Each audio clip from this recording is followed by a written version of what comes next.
Wow, we are so blessed, aren't we? Yes. Oh, thank you, Spirit. I always treat for a large crowd.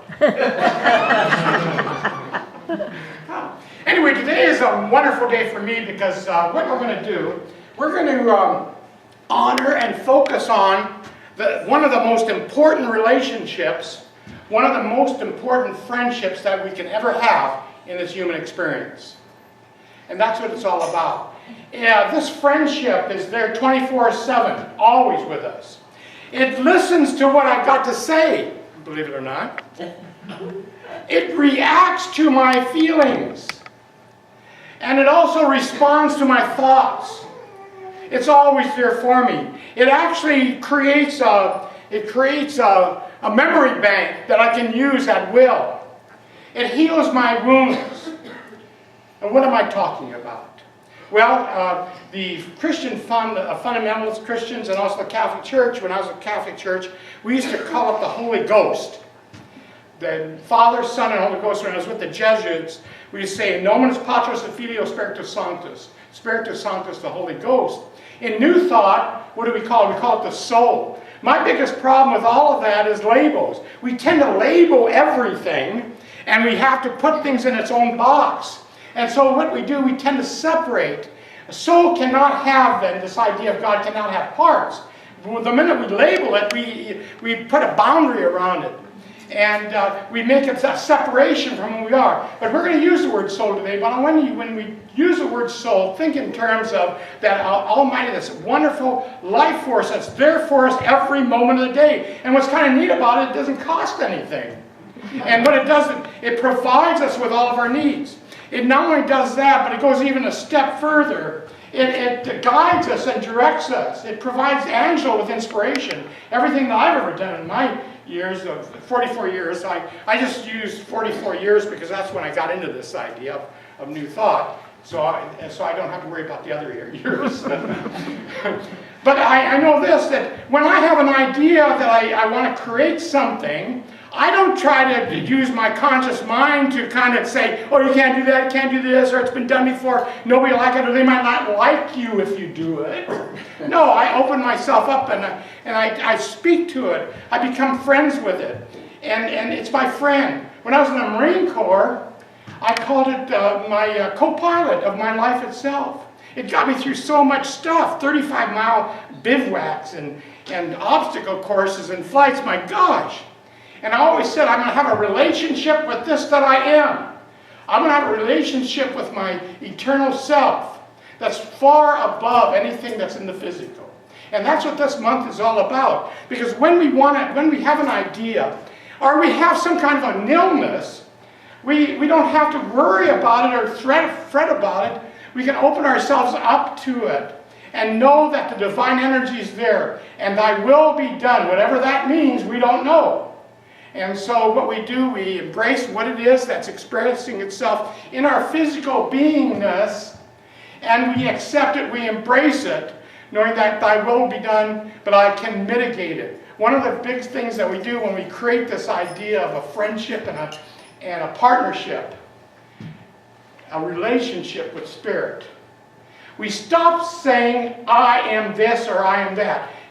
Maggie brought this up today. We don't know what the I am is. Yes, we do. The I am is that idea of the soul or the spiritual entity that we are. And the minute that I say, Angelo, I have a code. I can't have a code. When I look at the idea of spirituality, spirituality can't have a disease. Spirituality cannot have lack. And where we really fall down on the job as eternal beings occupying bodies and trying to adjust to a limited world, we start identifying with stuff and contents. We need to rise above it. We go to a higher level of consciousness. We always learn in this New Thought belief system that we cannot solve a problem at the level of consciousness in which it was created. We always have to go above that. And that's what we do in our lifespan. We develop a relationship with Spirit. We give Spirit time in our life. We meditate if it takes that. I meditate in the shower room. I have more ideas coming through water. It's crazy. You can have walking meditations. There's so many ways that we can develop a relationship with Spirit that will empower our lives. But it also does something else. it guides us, as I said, and look around. I mean, you know, if we look at all the things that were created, my gosh, where did that come from? You know, this iPhone that I've got didn't fall out of the sky. It took someone who connected to Spirit, who brought into the experience all the ideas that it took to create this, where now I can talk. The other day I talked to London on this thing. I was able to look at Neil Mintz. Hi Neil, how you doing? How's London? Oh, it's good, Angie. We're doing great things here in Universal Global Universe. That's the name of our place there. He said, we're in 7 countries now. We have practitioners in Singapore. Oh, that's great. And here I am speaking to someone 3,000 or 4,000 miles away. Where did that come from? It didn't drop out of the sky. It's a relationship that was developed with that person who's coming up with the idea and opening the heart up and not getting the conditioned mind in the way, get it out of the way, and just trust. I call it radical reliance on Spirit. It does something else, though, that really is pretty wonderful. It protects us, and it not only guides us, but it protects us even when we don't realize we need to be protected. There's a case in point. Eastern Rhodesia, there's a 30-year-old lady who was on a gurney. They were going to wheel her into the operating room for a very minor operation. Well, what happens is this. Rebecca, another doctor, was walking by, and for some reason she was drawn to this person lying on the gurney. She couldn't understand it. What is this thing that's happening to me? So she goes, and she didn't recognize the lady. She didn't know anything about what was happening to her. But she had this thing, this calling. And so she found herself telling the staff at that hospital, they're waiting with the gurney, you've got to check this woman's heart immediately. Wow! What's that all about? So she took her stethoscope. I said it right this time. She took her stethoscope and put it on her chest, and sure enough, she heard the murmur that indicated something happening with the heart that wasn't functioning right. The flow was not correct.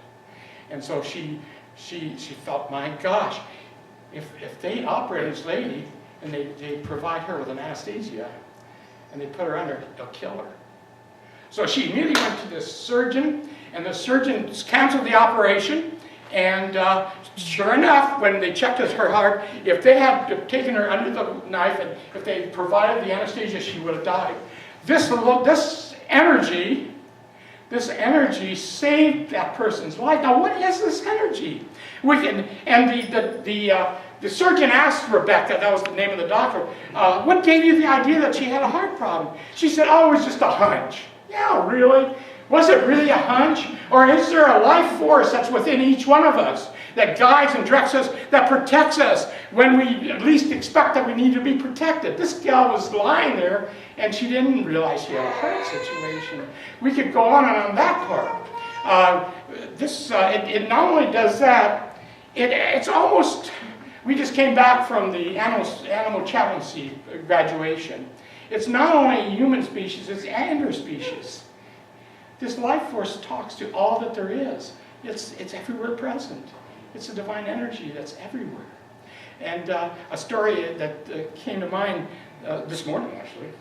This lady loved to swim off the coast of Santa Barbara. She loved it.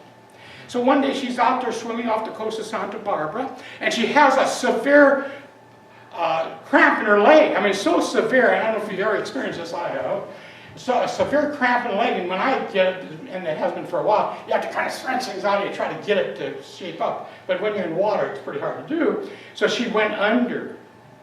And she was frightened at that point, because what happened while she was swimming there, she got into some kind of an undertow thing that kind of started pulling her out to sea.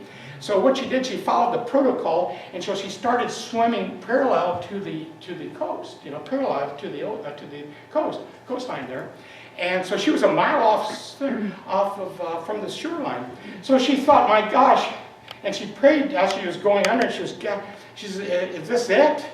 Will I never get to see my children again, or my future grandchildren? And then she came up gasping for breath. And she's in prayer, and she's going under again. And then her question was answered. She felt something brush against her right side. And she thought, my God, I hope it's not a shark. and she was brought up to the surface, and she was staring into the eyes of a beautiful blue dolphin. And so when we talk about interconnection, interspecies, it's there. And so this blue dolphin she hung on to, and it took her to the shoreline and to the shallower water.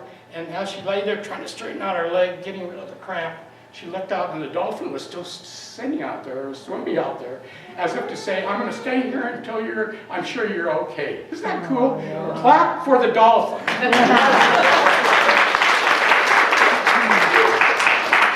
When we look at this life form, and Maggie mentioned it, the I am, we need to be very sure that when we have a problem, whether it's a financial problem, or it's a relationship problem, or even a health problem, we need to know that when we develop this relationship with this divine energy, this life force that knows all things, that comes from a dimension of all possibilities, we need to know for sure how we're going to relate to our friendship. And so how we relate to it is this, that I am that I am. I accept, I'm open and receptive to that which I am. Because in this moment, I may be feeling this problem, or I might be experiencing this life-threatening something that I accept right here and now, because you're my friend, you're my buddy, you're my life force. I accept right here that which I really am. I'm whole and I'm complete right here and right now. That's what I expect. That's what I want to experience right here in this manifestation. And I think rather than zero in on doubt and fear, we do that. This life form that we call the soul, it's kind of interesting because it's got its own mind sometimes.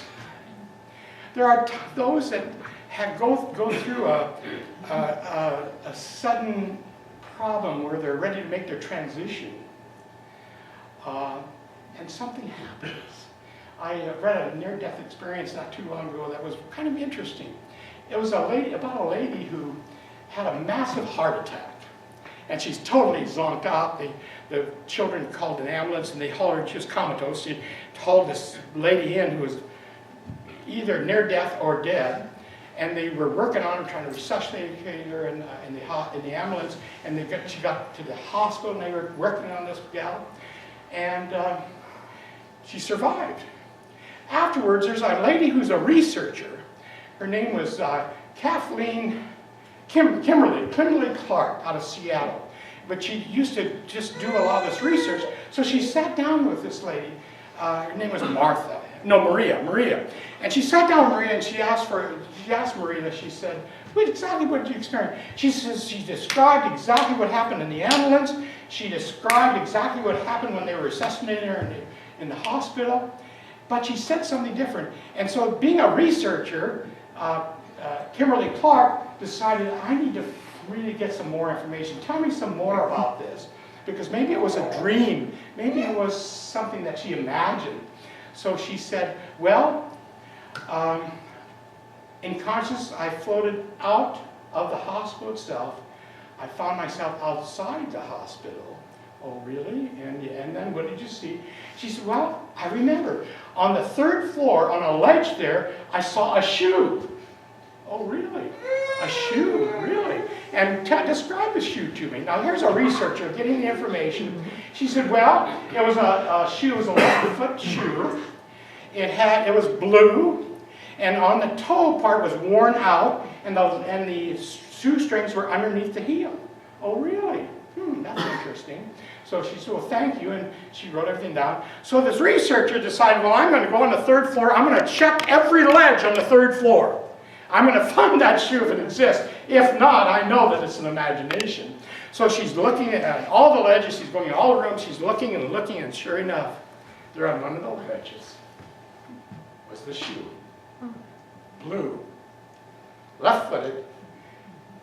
Tucked under it was the shoelace that was worn at the toe.